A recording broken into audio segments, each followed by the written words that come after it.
आज हम शुरू कर रहे हैं एक नई बुक जिसका नाम है रिच डैड पुअर डैड। देख लो इसको। छोटी सी बुक है, ज़्यादा बड़ी नहीं है, लेकिन पेज बहुत हैं। वैसे छोटी सी, आपको देखो कितनी छोटी सी बुक है, राइट। इस बुक का इंट्रो पढ़ने का मेरा मकसद ये है कि आपको थोड़ा बहुत इसके बारे में अंदाज़ा हो। जिसने पढ़ रखी है वेल एंड गुड, जिसने नहीं पढ़ रखी वेलकम। एंड ये आपकी ज़िंदगी की one of the best book होने वाली है, आई प्रॉमिस। और मैं एक रिक्वेस्ट करूँगा और ये आपको विश्वास दिलाने की कोशिश करता हूँ कि इस बुक में टोटल आई थिंक 9 चैप्टर हैं, 9 और 10, ठीक है।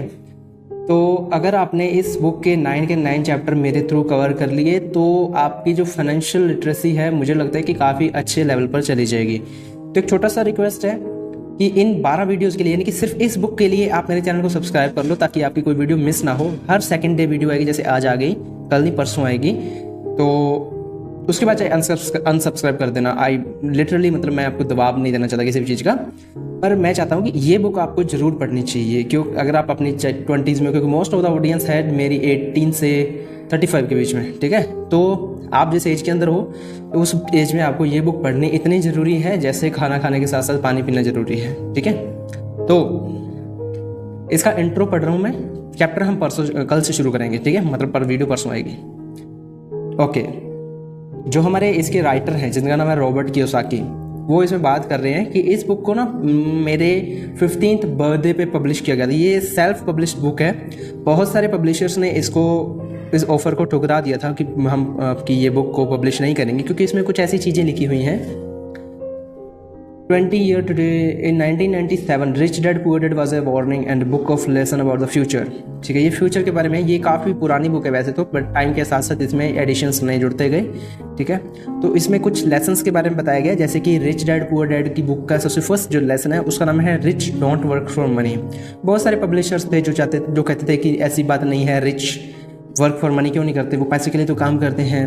धीरे धीरे इन्होंने प्रूव किया। उसके बाद ये डाउनफॉल्स की बात कर रहे हैं। और एक और चीज़ कि यार इसमें ना थोड़े से आपके सेंटिमेंट्स हर्ट हो सकते हैं, क्योंकि इस बुक में कई जगह पर जो सेव करते हैं, जो पैसों को बचाने की कोशिश करते हैं, उनको लूज़र बोला गया है।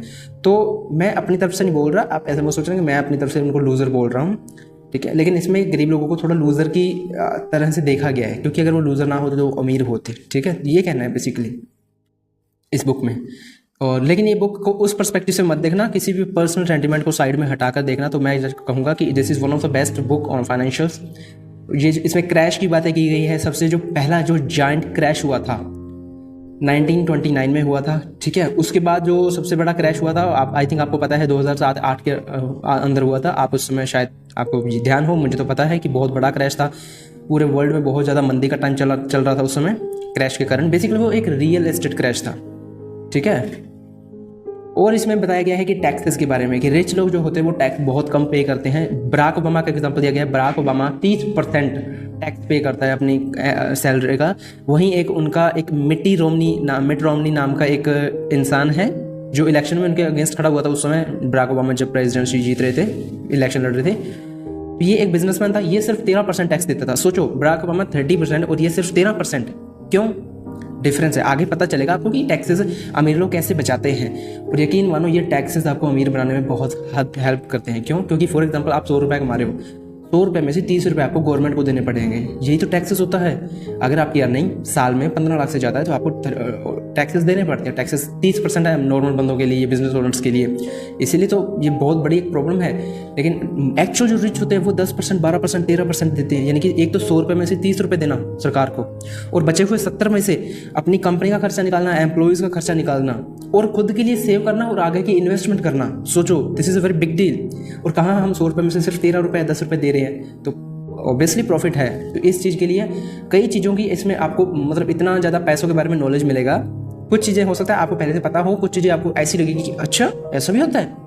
तो बने रहना, प्लीज़ सब्सक्राइब कर लो, सिर्फ इस बुक के लिए कर लो। इस बुक के बाद चाहे आप चले जाना, it's totally up to you. Next is, और ये जो रिच डैड पुअर डैड की बात की गई है, रिच डैड जो था वो रॉबर्ट टी कियोसाकी के दोस्त का डैड था, जिसको यहाँ पर रिच डैड बोला गया। वो मल्टीपल बिजनेस रन करता था। और जो पुअर डैड है वो इनका खुद का फादर था, जो एक टीचर था, प्रोफेसर था। ओके, नेक्स्ट इज,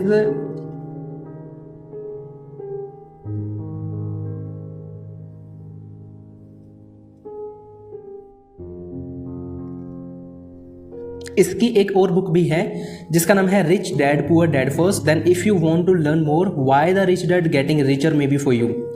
यानी कि एक तो ये है फाइनेंशियल के बारे में रिच डैड पुअर डैड, और इसके बाद अगर आपको और ज़्यादा जानना है पैसों के बारे में कि पैसा कैसे कमाया जा सकता है, तो इसकी एक और बुक है जिसका नाम है why the rich are getting richer, यानी कि अमीर अमीर क्यों हो रहे हैं, मे बी फॉर यू, तो हो सकता है। तो अगर आप कमेंट्स करोगे तो वो बुक भी मैं ऑर्डर कर दूंगा अभी, ठीक है, ताकि इस बुक के बाद जस्ट बाद उस बुक को शुरू कर दे। बट बिफोर दैट कि सब्सक्राइब कर लेना इस बुक के लिए। और मैं चाहता हूँ कि हमारे जो सब्सक्राइबर वो ऐसा मतलब एटलीस्ट कुछ लेकर जाए, यहाँ पर आयो खाली हाथ तो मत ही जाओ। It's my request, it's my purpose, give the information. क्योंकि मैंने बहुत सारे लोगों को देखा है जो बुक्स पढ़ते हैं लेकिन उन्हें वो चीज़ नहीं समझ में आती जो ऑथर ने लिखी है।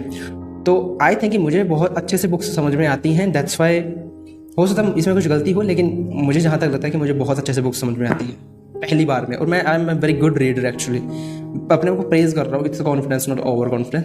सो मिलते हैं परसों, ठीक है, सब्सक्राइब कर लो, जस्ट क्या कहते हैं उसको, एक तो सब्सक्राइब के बाद मुझे वो बोलना नहीं आता, प्रेस द बेल आइकन, ठीक है। सी यू, बाय।